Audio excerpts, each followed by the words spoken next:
Hey Kipsters, it's day 2 for Read Aloud of your Franny K. Stein Mad Scientist for chapters 4 through 7.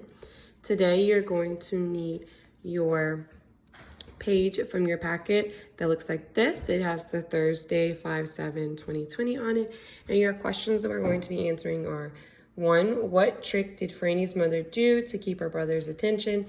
And then question 2, what device did Franny work on and why? So remember, we're going to be answering our questions on the lines and then drawing a picture to match our answers. So let's get started. Just a quick review. Remember, our title is Fantastic Voyage, our Franny K. Stein Mad Scientist, and our author is Jim Benton. Okay, so let's actually go ahead and we're going to use our table of contents. So I know that I stopped off on chapter 4 called Tube Head. So I'm going to look at my table of contents, and I know that we're going to start on page 15. So let me go all the way down 15. All right, let's get started. Chapter 4. Chapter 4, Tube Head. Franny's mom pressed a button on the remote control and the television came on. Freddie stopped in mid-step and slumped down on the floor in front of it. Franny was fascinated. Freddie was transfixed by the screen. "It's like he's hypnotized," she said. She waved her hand in front of his face, and he did nothing. Franny left and came back with a few things from her lab. She waved a black widow spider, a vampire bat, and a cobra in front of his face, and he still did nothing but stare at the TV. Franny began to grin. "This may be what I need," she said, and after looking through a book about electronics, she assembled a TV and a remote control for her dog. Franny set up the new television in front of Igor. "I know that there's nothing like you better than helping me with my work, Igor," she said softly. "But give this a look and see if you might be willing to watch it once in a while when I need to work alone." Franny pressed the button on the remote control and the TV came on. Igor slumped down on the floor and stared at it. She waved tarantulas, bones, and even a small monster she had recently made in front of Igor, and all he did was stare at the screen. "Perfect," said Franny. "This is perfect." Chapter 5, Doggy See, Doggy Do. Okay, maybe it wasn't exactly perfect. The TV kept Igor occupied, but it seemed to have another strange effect on him. If he saw a commercial for bubblegum, he'd start chewing some right away.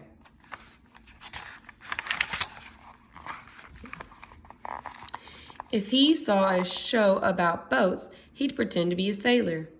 If he saw a movie about a king, he'd start behaving like one. He wanted all the things he saw on TV, even if he had no idea why he would ever want them. Once he saw a commercial for soda 15 times in the same day, and he drank so much that his burps kept Franny and everything else in the lab awake all night. Franny knew that the TV was the real problem, but it kept Igor out of the way, so she decided to make a no burping rule and let him keep watching it. At least she'd let him watch it until she completed the doomsday device. Chapter 6. Happy Doomsday to You. Over the last year or so, Franny had begun to realize that the things in her lab could do terrible things if they ever fell into the wrong hands. She worried about some evil secret government department stealing her permanent weight machine and threatening everybody on Earth with an incredible dumb-looking hairdos. Or what if a cruel alien life form got a hold of her design for the piranha trike? Piranha could overrun the world in no time.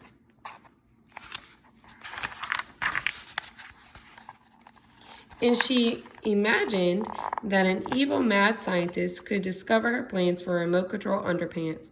With this technology, he could give the entire world a gigantic mass wedgie. So in order to protect humanity from these and countless other creations, she completed her work on the Doomsday device. Even though it was not much bigger than a gumball, it was probably the single most powerful explosive ever created.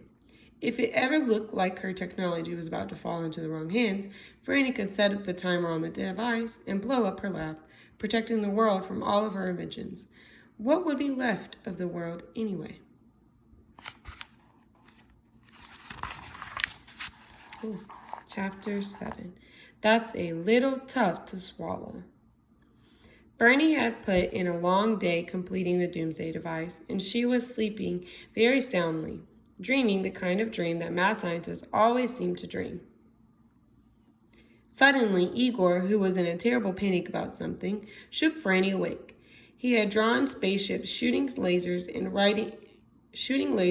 written the words alien invasion on a piece of paper. He wagged it at Franny and pointed frantically towards the sky.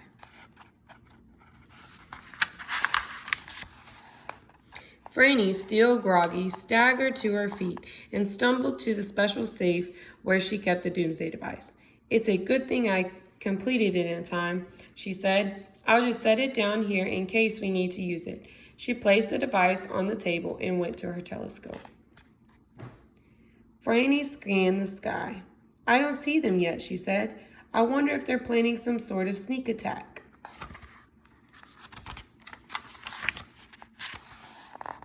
She looked over at Igor, who was sitting on the chair, watching TV and snacking on grapes.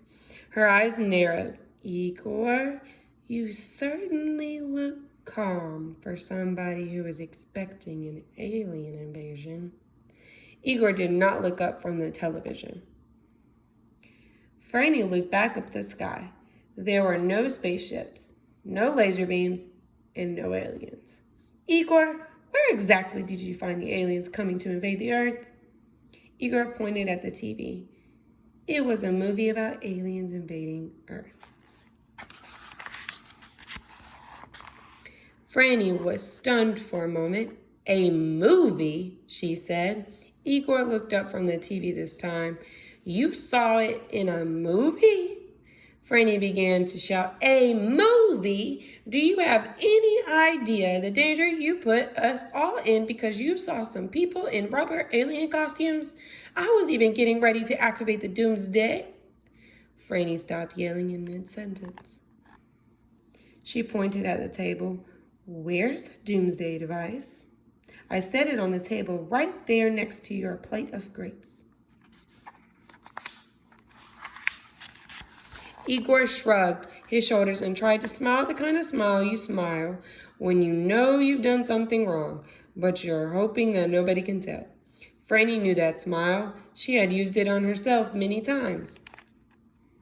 Franny grabbed Igor and set him down in front of her X-ray machine. She could see the Doomsday device in his stomach.